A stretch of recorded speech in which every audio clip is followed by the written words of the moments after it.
On September 5th, President Donald Trump will sign an executive order reviving a name America last used nearly 80 years ago, the Department of War. The order, confirmed by the White House, will officially allow the Pentagon to use Department of War as a secondary title for the Department of Defense. Secretary Pete Hegseth and other senior leaders will now be authorized to use titles such as Secretary of War and Deputy Secretary of War in official documents, public communications, ceremonies, and across federal agencies. Trump first floated the idea on August 25th, telling reporters it used to be called the Department of War, and it had a stronger sound.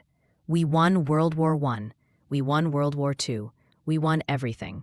Hegseth, appearing on Fox News on September 3rd, framed the decision as part of the administration's push to revive the warrior ethos inside the military.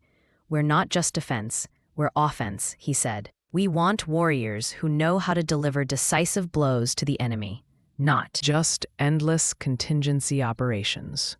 Words and names matter. While the White House did not release a cost estimate for the rebranding, the executive order requires all agencies to accommodate the new terminology. Hegseth has also been directed to recommend legislative steps to permanently rename the Pentagon. The history is striking. The Department of War was created in 1789 as the original cabinet post overseeing the Army, with the Navy forming its own department later that year. After World War II, the National Security Act of 1947 merged the Army and Navy with the newly created Air Force under the National Military Establishment.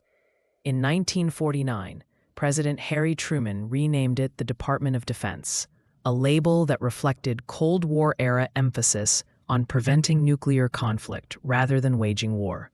Trump's move to resurrect the Department of War branding comes at a paradoxical moment. On the one hand, he has styled himself as a peacemaker in conflicts abroad.